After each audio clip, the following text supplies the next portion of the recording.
এই গরমে লাউ তো একটা দারুণ স্বাস্থ্যকর একটা সবজি আর দারুণ উপকারীও। চলো আজকে বানিয়ে ফেলি লাউ চিংড়ি একদম অল্প তেলে।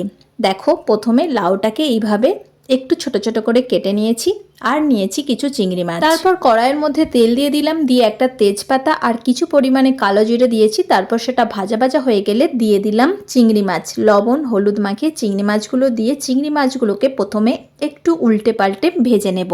এইভাবে লালচে করে একটু উল্টে পাল্টে চিংড়ি মাছগুলো প্রথমে খুব ভালোভাবে ভেজে নিতে হবে। এখানে আমি চিংড়ি মাছের খোলাগুলো ছাড়িয়ে নিয়েছি। তারপরে এই কড়াইয়ের মধ্যেই দিয়ে দিচ্ছি কেটে রাখা লাউগুলো। এরপর লাউ আর চিংড়ি মাছকে এরপর নেড়ে নেব আর লাউটাকেও একটু ভাজা ভাজা করে নেব।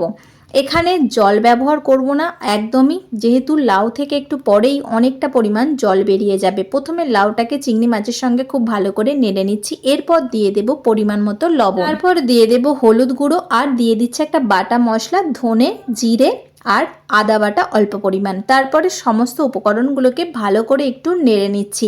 এটাকে চাপা দিয়ে দিয়ে ভালো মতো ভাবে কিন্তু সেদ্ধ করে নেব।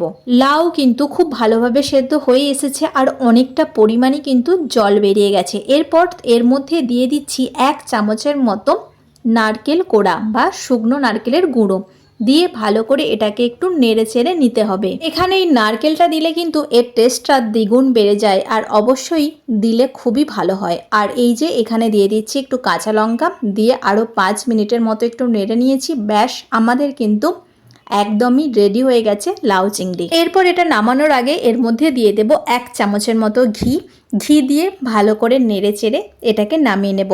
আর এখানে কিন্তু একটু মাখো মাখো হবে, তবেই কিন্তু এটা খেতে দারুণ লাগবে। এই লাউ চিংড়ি দিয়ে এক থালা ভাত কিন্তু নিমিষেই খাওয়া যাবে। তো আজকের ভিডিওটা কেমন লাগলো অবশ্যই জানিও।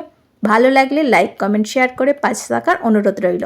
আজ এই পর্যন্ত, আবার ফিরে আসবো অন্য কোনো এক রেসিপি নিয়ে। সকলে ভালো থেকো, সুস্থ থেকো, টাটা।